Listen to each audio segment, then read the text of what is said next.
أهلا بكم مجددا مشاهدينا الكرام، وأول لقاءاتنا والفكرة الأولى. وطبعا لما أقول جزء غالي علينا يعني كل طبعا أراضينا داخل حدود جمهورية مصر العربية هي يعني أراضي غالية علينا، ولكن هنخص بالذكر في هذا اللقاء الحالي عن سيناء، وتحديدا شبه جزيرة سيناء اللي بتشكل الجزء الشرقي من مصرنا الحبيبة، وتبلغ مساحتها تقريبا 60,000 كيلو متر مربع، أي حوالي 6% من مساحة مصر. ومن أبرز المواقع لدى سيناء مدن العريش ورفح وطور وجبل الطور، وعندنا شرم الشيخ وطابة ومنطقة طبعا جبل سانت كاترين. هندخل في التفاصيل أكثر وأكثر معكم مشاهدينا وعن هذه البقعة الجميلة جدا والغالية من أرض مصرنا الحبيبة بصحبة الباحثة الأثرية الأستاذة دعاء علاء. أهلا بك يا دعاء. أهلا بحضرتك. طيب قبل ما ندخل بقى في تفاصيل هذه المواقع السياحية الأثرية الجميلة لدى بلدنا الحبيب مصرنا الحبيبة، أنت عضوة في فريق اسمه إمحطب. طيب قبل ما نتكلم بقى عن سينا نتعرف على الفريق، أبرز أنشطته، أهمية نوعية هذا الفريق من الفرق الأثرية اللي بتحاولوا تعملوا تنمية وزيادة الوعي الأثري والسياحي. تمام، احنا فريق إمحطب بدأ في 2020 تقريبا، يعني بعد أزمة كورونا. اللي أسس الفريق اسمه أستاذ حمدي عماد، خريج تاريخ وحضارة جامعة الأزهر. هو كان في يوم قاعد بيسمع تي في عادي، فكان بيسمع فيلم قديم شوية بيتكلم عن المصريين القدماء وهكذا، فلفت في نظره ان كان في الفيلم ده كاهن اللي هو حصلت له لعنة او كده. كل الحكاية ان هو في الفيلم كانوا مقدمين معلومات غلط عن إمحطب. إمحطب اصلا كشخصية في مصر القديمة شخصية قوية جدا وليها انجازات عظيمة، ولكن في الفيلم زي ما احنا عارفين في اغلب الافلام وفي اغلب الحاجات اللي بتعمل على التلفزيون بيكون فيه اللي هو خطأ، فهو قرر ان هو عايز يعمل تعديل للمعلومة دي. بدأ ان هو عمل مقال او كده، ومن هنا بدأت فكرة إمحطب لنشر الوعي الأثري بالطريقة الصح بالمعلومات اللي هي بصي احنا قبل ما نطلع اي معلومة دقيقة جدا يعني. دقيقة جدا. بس من هنا بدأ الفريق. احنا اكتر من 100 عضو من على مستوى الجمهورية حاليا. وصل البيج بتاعتنا على فيسبوك ل 26,000 متابع واكتر حاليا. بس وهدفنا بقى هو نشر الوعي الأثري. مش بس كده، احنا بنبص على الماضي من كل الجوانب، يعني مش مركزين على حقبة معينة من التاريخ. احنا جبنا التاريخ من قبل الأسرات لغاية العصر الحديث اللي احنا عايشينه، ومش مركزين على تاريخ مصر لوحدها، احنا مركزين على التاريخ عامة. بس كده. ولينا أنشطة كتيرة بقى، يعني اللي هو سواء المقالات الأثرية سواء الزيارات الميدانية. وفي حاجة حلوة قوي احنا عملناها كمجال الزيارات الميدانية. احنا يوم ما فكرنا ننزل زيارة ميدانية لأول مرة نزلنا سقارة. طب اشمعنى سقارة؟ هقول لك اللي ليه. بدأتوا بيها. ايوه، اول زيارة كانت لسقارة، ده اول بناء حجري في التاريخ. طيب مين بنى البناء الحجري العظيم ده؟ إمحطب. ومن هنا بقى نبدأ نتعرف مين إمحطب أصلا. إمحطب وزير، كاهن، مهندس، هو بصي في كل المجالات، ساحر كمان. واحنا طبعا عرفنا ان المصريين القدماء تميزوا بسحرهم، ودي كانت موهبة عنده. طيب المهندس العظيم إمحطب لما الملك زوسر مؤسس الأسرة الثالثة اداله الثقة، يعني احنا عارفين ان اي حد ياخد ثقة، يعني انا قاعدة قدام حضرتك اديتيلي ثقة هديكي احسن ما عندي. ده اللي حصل بالظبط مع إمحطب. إمحطب لما الملك زوسر اداله الثقة بناله اكبر صرح حجري في التاريخ في البداية، يعني اصلا ده اول بناء حجر في التاريخ. بنى الصرح العظيم ده المكون من مجموعة الملك زوسر الجنائزية. وطبعا لما نروح سقارة، يعني انت لما تنزلي سقارة عامة هي من اجمل، اللي احنا بنسيب روحنا هناك ونيجي. رحنا بقى وشفنا زيارات، شفنا يعني نزلنا زيارة وشفنا بقى الصرح العظيم دوت، ورحنا متحف إمحطب. طبعا في متحف كبير لإمحطب، لان إمحطب بعد كده بقى مؤله كإله للطب في مصر القديمة، وكان بيتعمل له معابد، وده انتشر في عهد الأسرة الحديثة. تمام. وعامة في مصر القديمة كانوا اللي هو أنا تعبان النهاردة، أنا رايح معبد الإله إمحطب أقدم القرابين وأنام هناك النهاردة. ممكن أحلم بحلم أو أحلم بحاجة اللي هو أنا هصحى الصبح تمام أنا اتعالجت. من كتر ما هو كان بارع ومن كتر ما والتأثر البالغ بيه ساب وراه إنجازات عظيمة. تمام. هو طبعا كان مهندس، ودي حاجه كانت موهبه ورثها من والده. بعد كده عملنا ايه تاني؟ عملنا زيارات للمتحف المصري، المتحف المصري في التحرير. انا عن نفسي بقول عن المتحف المصري ده بيتي. وطبعا القائد استاذ حمدي كان اللي هو عنده فكره ان احنا دايما يوم ما ننزل موقع نكون دارسين احنا نازلين ليه. المتحف المصري بيضم الحقب التاريخيه كلها من اول عصور ما قبل الاسرات. يعني احنا لما نروح المتحف اختلاف المصري، الحقب التاريخيه. لما ندخل بقى، احنا اول حاجه لما ندخل من بوابه المتحف المصري هتلاقي قدامك صلايه الليبيين وصلايه الملك نارمر او نعارمر، ودي من اول القطع الاثريه في التاريخ. نعم. وجه المعبود الموجود عند باب المتحف المصري جوه، دي برضو من اول القطع الاثريه الموجوده في افريقيا. يعني دي اول قطعه اثريه اكتشفناها في افريقيا. لغايه بقى ما نوصل بعصر دوله وسطى وعصر دوله حديثه، ونطلع فوق بقى عند مقبره الملك توت عنخ امون اللي حاليا اتنقلت للمتحف الكبير تقريبا. ان شاء الله يتم افتتاحه قريب، هتكون حدث عظيم لمصر كلها. بعد كده بقى نوصل لعصر دوله حديثه ومحمد علي، غير ان احنا هنمر على العصر اليوناني الروماني وهكذا. يعني احنا اصلا لما ناخد، انا مثلا نزلت انا وحضرتك المتحف المصري، احنا جبنا التاريخ من بدايته لنهايته. الله. لغايه ما احنا طالعين بقى من المتحف خلاص خلصنا، خلاص احنا جبنا التاريخ من اوله لاخره. رحنا فين تاني؟ احنا كده اتكلمنا عن الجانب كله تاريخي، بس مش كده وبس، احنا نزلنا المواقع الاثريه الخاصه بكل ديانه. احنا رحنا مجمع الاديان السماويه في مصر القديمه. مجمع الاديان السماويه عندك الكنيسه، المعبد اليهودي، الجامع بتاع القائد العظيم عمرو بن العاص في بقعه واحده، الثلاثه في نفس المكان، لكن مزيج من الروحانيات في نفس المكان. بعد كده المتحف القبطي طبعا، يعني اللي هو المتحف القبطي لما تدخلي شوفي كميه تفاصيل مش طبيعيه، قد ايه الفنان القبطي كان عظيم بجد، سايب حاجات تحفه وراه. ويعني اتمنى كل الناس تروح مجمع الاديان السماويه علشان كم المعلومات اللي هيشوفوها هناك مش طبيعي. يعني احنا عندنا دلوقتي الثلاث ديانات في نفس المكان، ده دليل على السلام والمحبه بين الثلاثه. تمام. وهناك الكنيسه المعلقه طبعا اللي هي مبنيه على صرح عظيم. بعد كده رحنا الديانه الاسلاميه، نروح بقى السلطان حسن وما أدرانا ما السلطان حسن. مدرسة السلطان حسن دي تحفة معمارية ضخمة، دي استغلت 8 سنين عشان نبنيها أصلا. بعد كده بقى قصاد السلطان حسن على طول عندنا مسجد الرفاعي. يعني أنا في زيارة من الزيارات اللي نزلتها للمسجد الرفاعي، أنت أول ما تدخلي المسجد أنت بتشم ريحة حلوة قوي للمسجد، ريحة الصندل اللي معمول منه الضريح هناك. يعني احنا لو ركزنا على العمارة الإسلامية، عبق التاريخ الخاص بيه، لو ريحة الصندل الضريح معمول من خشب الصندل. ما شاء الله ريحة حلوة قوي. يعني أنا لما بحب أقعد أتكلم عن مسجد الرفاعي أحب أعلق قوي على حتة الريحة بتاعته دي. وهنلاقي بقى في مسجد الرفاعي تفاصيل كتيرة حلوة قوي. ولكن احنا لو قعدنا نتكلم عن مسجد الرفاعي والسلطان حسن هناخد حلقه كامله عن الموضوع ده. بعد كده طبعا رحنا قلعه محمد علي وما أدرانا اللي هناك صرح عظيم. وطبعا بقى هنلاقي هناك في التفاصيل التركيه الاوروبيه بدات تدخل من اللحظه دي، اللمسات والبصمات اللي هو احنا لما نلاقي بقى الديتيلز والتفاصيل هناك، لا الموضوع خرافي. وهنلاقي برده موجوده في السلطان لا في الرفاعي. تمام. نيجي بقى رحنا فين تاني؟ نزلنا رحنا فين تاني؟ احنا عملنا زيارات كتيرة، وكان اخرها برضو هي شارع المعز. يا دعاء المعز على طريقة سردك وعرضك للجولات السياحية الأثرية في أروقة وأجواء مصرنا الحبيبة، لأنك شوقتي الناس، اللي عارف هيروح تاني واللي مش عارف عرفتيه وأنعشت الذاكرة بأنه لا ده أنا أروح عمليا بقى وأشوف الأماكن الجميلة دي. طيب لو جينا اتكلمنا بقى في موضوع حلقتنا النهارده وفقرتنا حاليا، ومنطقه زي سينا وهذه البقعه الغاليه جدا علينا جميعا، نحب نعرف تاريخها وبرده موقعها الجغرافي ونتكلم عنها. تمام. سينا لما نتكلم عنها، ويعني سينا دي القلب فعليا طبعا. تمام.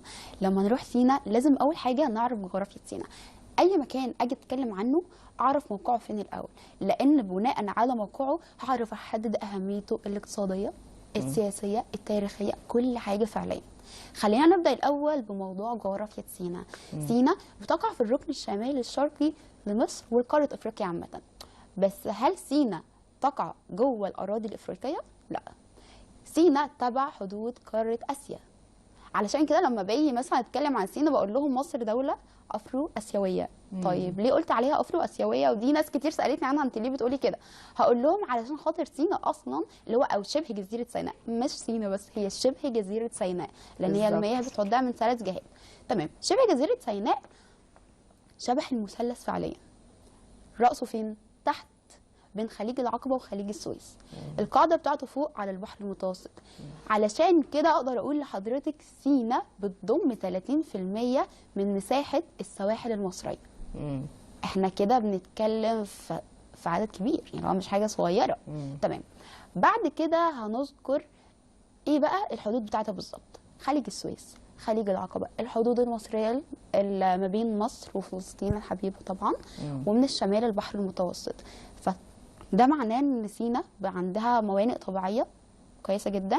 وطبعا ما ننساش قناه السويس اللي هنعرف طبعا قصتها من البدايه. طب احنا كده عرفنا سيناء من الجانب الجغرافي، نعرفها بقى من الجانب التاريخي.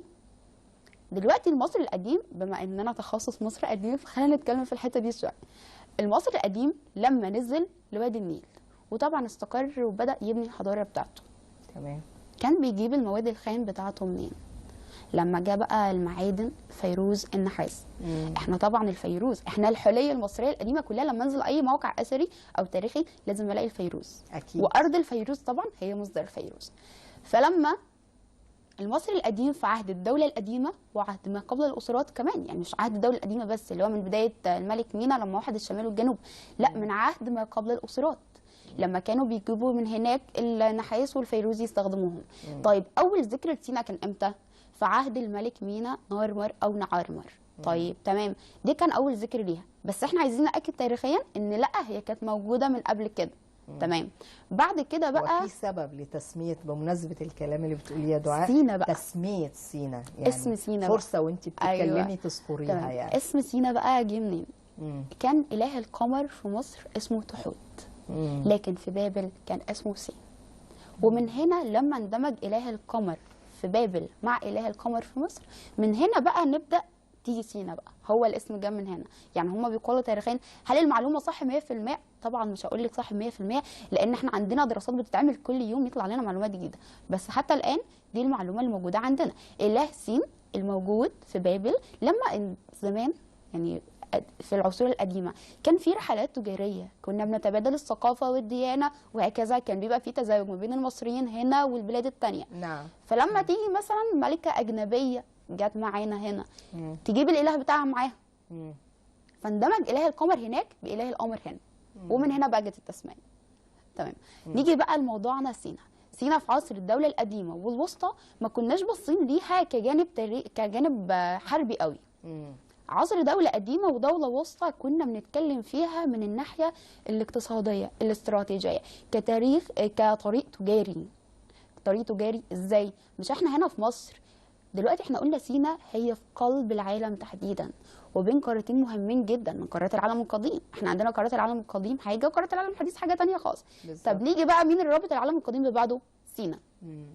سينا كانت طريق رايح جاي قافلة تجارية. تمام. ايه كمان عندنا بقى؟ هي كانت مصدر زي ما احنا قلنا المواد الخام.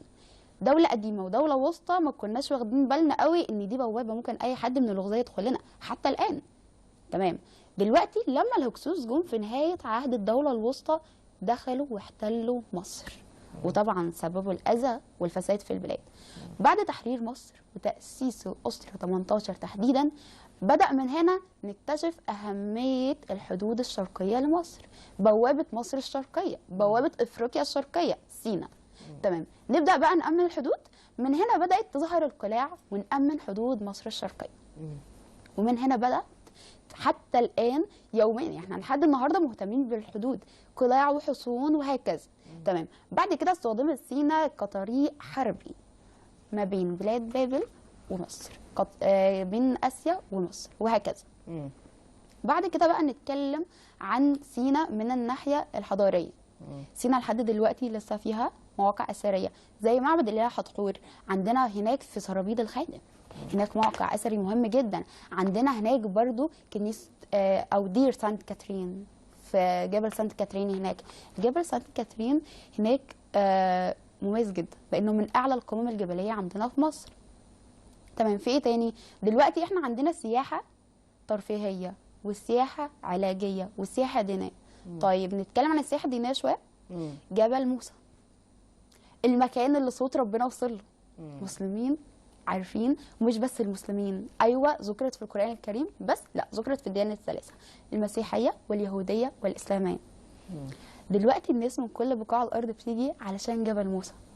اللي ما راحش نفسه يروح، واللي راح عايز يروح تاني وتالت ورابع. روح اتعلقت هناك. يا جماعه ده المكان اللي ربنا نظر ليه، صوت ربنا، كلام الله. لقيت ذكرت في القران بسم الله الرحمن الرحيم: والتين والزيتون وطور السينين وهذا البلد الامين. صدق الله العظيم. ده ربنا اقسم بيها في القران. عشان كده احنا ممكن بناخد الموضوع اللي هو بحب قوي. جميل. لو انتقلنا من سيناء في إطار الدولة القديمة ومنها للدولة الوسطى، ما بينهما وبين الدولة الحديثة، وأيضا عايز يعني برضو أنتقل للدولة العثمانية هنا بقى، محمد علي بقى. في أجواء الحملة الفرنسية والمماليك. دلوقتي سيناء زي ما احنا قلنا هي بوابة مصر الشرقية، بوابة أفريقيا عامة. خلاص الدولة القديمة خلصت. المصريين القدماء، ما ينفعش نقول مصر الفرعونية، اسمهم المصريين القدماء، ودي ملحوظة مهمة قوي كلنا بنقع فيها. تمام، مصر القديمة خلصت لحد كده. بدأنا بقى في العصر الحديث والتاريخ الحديث. لما نبدأ في التاريخ الحديث بقى مش هندخل على طول على الدولة العثمانية. هقول لك على حاجة. دلوقتي كان الفتح او الاحتلال الروماني واليوناني للمنطقه عامه، هم كانوا محتلين المنطقه. بعد كده بدات تظهر الديانه المسيحيه. الديانه المسيحيه طبعا لما ظهرت وبدا المسيحيين يعتنقوا الدين الجديد كانوا بيضطهدوا. كانوا بيروحوا فين بقى من مصر؟ كانوا بيهربوا في ارض الامان سيناء. وهناك بقى تم بناء العديد من الكنائس واكتر من دير مبنيين هناك، واللي موجود لحد دلوقتي. احنا قلنا الدير اللي موجود عند جبل سانت كاترين اللي عالميا مهتمين بيه والعيون عليه. ده كمان في اكبر مكتبة تاريخية دينية لحد الان بعد مكتبة الفاتيكان، لان هي مش بس فيها كتب دينية، جغرافية وطبيعية وتاريخية كتير قوي. تمام، هننتقل على ايه بعدها بقى؟ الفتح الاسلامي لمصر. احنا قلنا الرسول عليه الصلاه والسلام والصحابه وشبه الجزيره العربيه. هيدخلوا مصر ازاي؟ سينا طبعا هي الطريق، يعني هي طريق الدخول والخروج، هي بوابه، يعني هي اصلا سينا قلب العالم. وبعدين ده اللي بيميزها، موقع الاستراتيجي بتاعها مهم جدا، علشان كده العيون عليها لحد دلوقتي. بالظبط. تمام. بعد كده الفتح الاسلامي لمصر، واتبنى هناك مسجد. تمام، واتبنى هناك بقى هناك كدين اسلامي. بدانا نهتم هناك قوي ببناء المساجد ونشر العادات والتقاليد الايجابيه طبعا، واحنا عارفين كل الكلام ده، وده اللي لسه لامسينه في عرب وبدو سينا لحد دلوقتي. يعني تحيه مننا ليهم طبعا، وتراثهم العظيم اللي لسه مستمر لحد النهارده، وعاداتهم وتقاليدهم. تمام. بعد كده بقى جت الخلافه العثمانيه، وهم كانوا شايفين شويه ان هم الخلافه الاسلاميه في العالم. فدلوقتي بدات تظهر على مصر، كانت متاخره بسبب الاحتلال المملوكي ليها او حكم. طبعا عارفين مين المماليك وهم دخلوا مصر ازاي، كغلمان في الجيش المصري مش عارفه ايه. بعد كده فضلوا يسعوا لما وصلوا للحكم. لما وصلوا للحكم زي ما احنا عارفين ان كل دوله في نهايتها زي ما تكون بالبدايه قوه بيكون في النهايه ضعف. في نهايه حكم المماليك في مصر لما كان مراد بيك وابراهيم بيك حاكمين مصر، او لا ده لسه بدري عند الثوره الفرنسيه، عند الحمله الفرنسيه، لسه بدري بقى. طومان باي وهنوصل لأروقة محمد علي ده احنا لسه هنيجي لحد النهارده، لسه الموضوع كبير بس ثبات الاحداث. هنحاول نختصرها يعني. تمام. لما كان الفتره اللي موجود فيها طومان باي وهكذا في مصر، بدات بقى الدوله العثمانيه تفتح عيونها. يعني ايوه عندي حدودي وفي اوروبا يعني متسعه وعندي القوه والسياده، بس انا لو فكرت ابص لفوق شويه هشوف لو عايزه اتوسع فوق هلاقي مين؟ فرنسا واوروبا، انجلترا. ازاي يعني الدوله العثمانيه في الوقت ده كانت اضعف من دول اوروبا. عايزه تتوسع بقى، تتوسع فين؟ هتبص لتحت وتتوسع على طول. عندنا تحت عندنا الدوله الصفويه والدوله المملوكيه. اول واحده عدت عليها الدوله الصفويه وانتصرت عليها، بعد كده بقى عدت على الدوله المملوكيه اللي هي كانت في الشام ومصر، لان الدوله المملوكيه كانت حكمها كده الشام ومصر البحر الاحمر. تمام، بالظبط. دخلت الشام وانتصرت. بعد كده دخلت مصر عن طريق مين؟ عن طريق سينا، وهناك حصلت معركة الريدانية ودخلوا مصر وحكموا مصر. وهنا بقى الملك سليم الأول اللي هو فتح مصر اهتم بسينا كويس قوي، لأن هو أدرك إن البوابة الشرقية لمصر هي الباب اللي دخل منه. فمعنى كده إن ممكن أي حد بكرة الصبح يجي يدخل من البوابة دي. فانا هبدا ابني القلاع والحصون هناك، بحيث ان انا امنت الحدود الشرقيه لمصر. وهنا بقى في العصر التاريخي الحديث اللي هو نبدا بقى نلمس على ارض الواقع، هيجي بعده بقى صلاح الدين الايوبي، وهيجي عندنا بعدها ناس كتير من ضمنهم بقى محمد علي. بس قبل ما ندخل على محمد علي خلينا نتكلم بقى على الحمله الفرنسيه على مصر. الحمله الفرنسيه لما جت لمصر فتحت عينينا كلنا على الحاجه اللي كانت حصلت من زمان، بس هم قرروا يفتحوا دلوقتي. طب ايه الحاجه اللي حصلت من زمان قوي؟ اللي هي بعض الثغرات يعني. تمام. نيجي بقى للحاجه اللي حصلت قديم وهم فتحوها بقى، فتحوا الملف ده تاني. قناه سيزوستريس اللي عملها الملك سنوسرت الثالث. الملك سنوسرت الثالث ده كان ملك محارب، احنا لما ندخل المتحف المصري هنلاقي له تمثال كده، احنا لما نشوفه تمام اللي هو ملك محارب. تعظيم سلام. تمام على طول. ملك محارب. تعظيم سلام. دلوقتي بقى الملك المحارب دوت ادرك اهميه الموقع الاستراتيجي لمصر. بدا عمل لنا حفر قناه اسمها قناه سيزوستريس. قناه سيزوستريس كانت بتربط بين خليج السويس والبحر المتوسط، ولكن عن طريق نهر النيل. هم بقى قرروا يعملوها ازاي؟ من قناه السويس على من خليج السويس، خليج السويس للبحر المتوسط. تمام. لما عملوا الحركه دي هم بداوا في حفر القناه، بدأوا بقى فتحوا عينينا على الأهمية الاستراتيجية لمصر، إن هي طريق ملاحة عالمي اللي لسه لحد دلوقتي. بعد كده حصلت معاهدة العريش. طبعا العريش في سيناء. حصلت معاهدة العريش وتم جلاء الحملة الفرنسية عن مصر، ورجعت مصر تاني للخلافة العثمانية. مين بقى اللي صيته هيلمع في الخلافة العثمانية في الفترة دي؟ والفترة دي بقى في التاريخ الحديث محمد علي.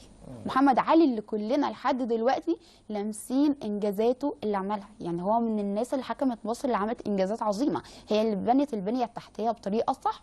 واولاده من بعده، بس يعني ما كانش بنفس قوته. محمد علي ما يتقارنش. تمام. أكيد. محمد علي بقى اهتم بسينا كويس قوي، وتم هناك انشاء مواقع مهمه قوي برضه.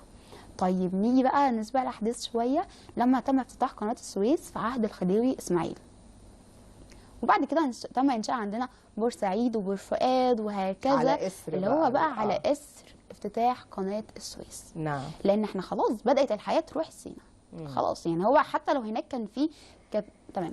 طيب لو احنا تركنا التاريخ شويه كده وانتقلنا الى يعني وجه سيناء السياحي، واتكلمنا عن يعني اجواء المحميات الطبيعيه زي محميه على سبيل المثال راس محمد. محميه راس محمد، ومش بس محميه راس محمد، انا عارفه محميات المحميات في سينا حاجه فوق الخيال بشويه، جنه على الارض. هنلاقي هناك بقى العيون الطبيعيه، لما بقى نشوف هناك احنا على البحر الاحمر شعب مرجانيه، عيون طبيعيه، مناظر خلابه مريحه، يعني احنا مريحه للعين وللنفسيه، احنا نروح هناك ما نبقاش عايزين نيجي تاني. ده حقيقي. تمام. لما نروح محميه راس محمد ونقضي هناك، احنا هناك جنوب شرم الشيخ. شرم الشيخ، واحنا عارفين السياحه في شرم الشيخ عامله ازاي، بالاضافه للمتحف اللي موجود هناك في شرم الشيخ اللي بيضم قطع اثريه مهمه قوي. احنا في ناس كتير ما تسمعش عن متحف شرم الشيخ لان مش ناس كتير راحت شرم الشيخ، بس ناس تسمع ان شرم الشيخ للسياحه الترفيهيه، مش بس للسياحه الترفيهيه. سينا عامه كلها مش مركزه على السياحه الترفيهيه بس، ولا السياحه العلاجيه بس، ولا السياحه الدينيه بس، هي فيها شتى انواع السياحه. تمام. لو هنتكلم عن السياحه الدينيه، فاحنا اتكلمنا عن السياحه الدينيه شويه، موسى، دير سانت كاترين وهكذا. عيون موسى بقى، عيون موسى اللي لسه موجوده لحد دلوقتي. احنا قلنا احنا مركزين قوي على حته عيون موسى، لان عيون موسى دي اللي ربنا فتحها لسيدنا موسى لما سهل عليه الطريق لما كان خارج من مصر. نعم. تمام. بعد كده بقى في حاجه حلوه قوي بتحصل حاليا في الخريف. تمام. فصل الخريف وفصل الربيع في نوع حلو قوي من السياحه بيحصل بسبب ظاهره طبيعيه بتحصل، وهي ان الطيور المهاجره من اوروبا وجايه لجنوب افريقيا بتعدي علينا وبتعتبرنا كمحطه. الطيور بتبقى جايه مرهقه وتعبان، هترتاح فين؟ ترانزيت في المحمية بالظبط. بتاخد فتره الراحه عندنا دلوقتي حاليا وفي فصل الربيع وهي رايحه وهي جايه فوق في المحميات الطبيعيه. طيب الدوله مركزه قوي على حته الطيور المهاجره، وان كان بيحصل ليها صيد جائر اللي هو بسبب انقراض، واحنا كدوله مهتمين قوي بكل التفاصيل دي، والدوله مشكوره على سعيها الدائم للموضوع ده. نعم. تمام. شنت القوانين بخصوص ان احنا نمنع الصيد في المنطقه دي نهائي. عايز تروح اقعد واتفرج على المناظر، ميه جو رائع، مناظر خلابه، طيور مهاجره بقى، النورس، الغراب الاسود، وي وانواع كتيره، البجع وهكذا.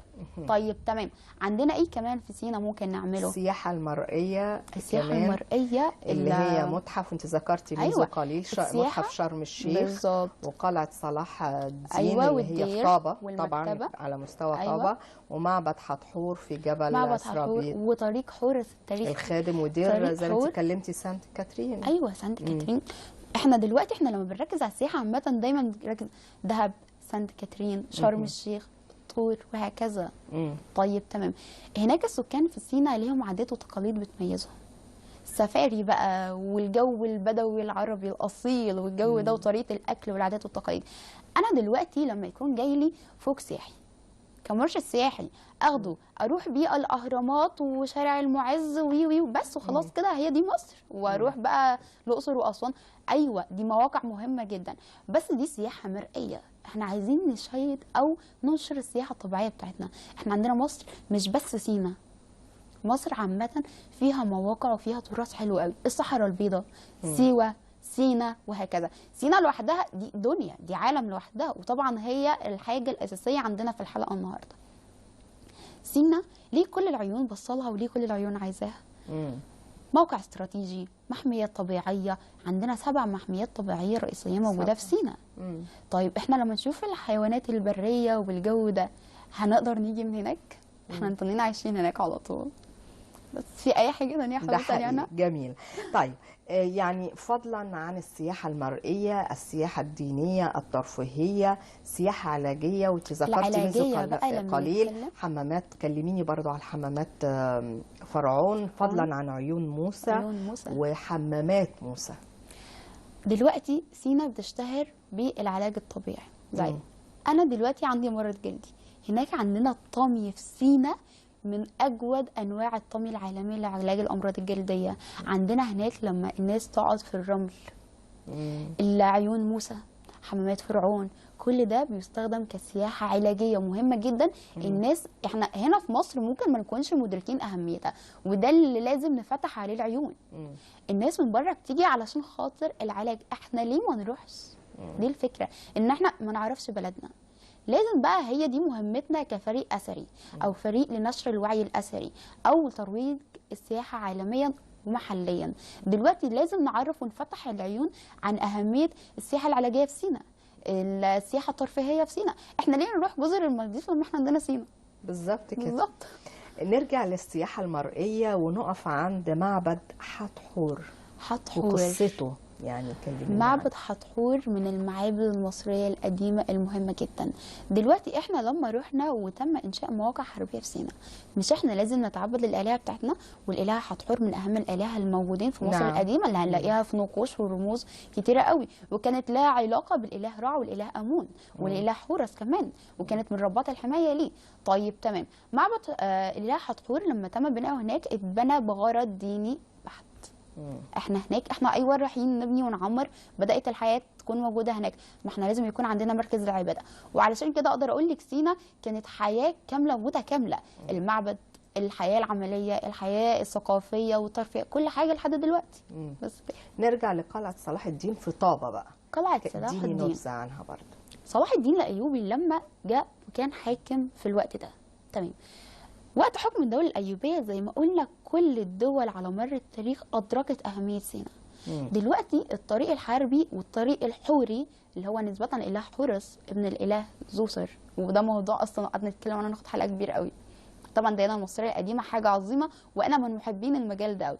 طيب تمام، نرجع لموضوعنا. قلعة صلاح الدين الأيوبي اللي تم بنائها من أجل برضو تأمين الحدود الشرقية لمصر. تمام، جميل. السياحه الترفيهيه والتراثيه، وانت اشرتي عن السفاري، يعني سفاري بقى والغطس والكامبينج كلميني عن السفاري بشيء من التفصيل وعن حياه عرب سينا عموما. عرب سينا احنا بنشوف بس على التي في والسفاري، الشوي، اللبس بتاعهم والتراث بتاعهم والاهتمامات اللي كانت الدوله وجهت عيونها عليها مؤخرا، الحرف اليدويه بتاعتهم اللي بتتصدر لبره. السائح لما يجي عندي ويزور المواقع الاثريه، انا لما اخد سائح اخده واروح المتحف بس، اخده واروح الموقع الاثري بس، اخده واروح المحميه الطبيعيه بس، انا لما اسافر اي دوله بكون عايزه اعرف ايوه تاريخها، حضارتها، اعرف بقى عاداتها وتقاليد، انزل واختلط بالناس. كبلوجر او انفلونسر لما نكون نعمل فلوج او حاجه في اي مكان لازم انزل واعيش مع الناس على الارض، اشوف طريقتهم في الحياه، اكلهم، شربهم، لبسهم، الحرف اليدويه بتاعتهم اللي لسه موجوده ومشهوره لحد دلوقتي، اللبس والسجاد والشنط والاحذيه، كل حاجه اللي موجوده لحد دلوقتي. وطبعا بدو سينا لو قعدنا نتكلم عنهم موضوع كبير قوي، وطبعا مش هنقدر نوفي حقهم من اللي بيعملوه على مر التاريخ. بدو سينا ليهم دور حلو قوي اثناء الثوره العربيه. الثوره العربيه لما كانت بريطانيا عايزه تضم عرب سينا ليها. عرب سينا دايما عندهم الروح الوطنيه، احنا نتعلم منهم الروح الوطنيه والله العظيم، لان هم عايشين على ارض الواقع ولامسين الاهميه الاستراتيجيه لسينا. تمام. عرب سينا لما انطلب منهم ان هم ينقلبوا على الثوره العربيه رفضوا تماما، وقفوا في وش دوله بريطانيا. نعم. رغم عظمتها وقوتها في الوقت ده، وان المفروض كل الناس كانت خايفه منها، عرب سينا ما خافوش وانضموا للثوره العربيه ودعموا اهلهم في مصر. جميل. أنا بحييكي دعاء، وقد إيه الحديث والحوار معاكي ممتع. شكرا. وثري، وطريقة السرد، وأنا ذكرت ده منذ قليل في مقدمة لقائنا، يعني بطريقة وبلغة مبسطة ومرنة وسهلة يعني. فكل التحية والتقدير والشكر ليكي. لضيفتي العزيزة مشاهدينا الكرام الباحثة الأثرية الأستاذة دعاء علاء، شكرا ليكي ونورتي مصر. مشاهدينا الكرام هنخرج لفاصل وهنرجع مع بعض مرة أخرى في ثاني لقاءاتنا وفقراتنا، وهنتكلم عن المسكوكات في العصر الأموي، متى بدأت يعني ظهور العملات، وتفاصيل وأمثلة حول العملات بصحبة الباحثة الأثرية إن شاء الله نورة محمد الشيخ. فابقوا معنا.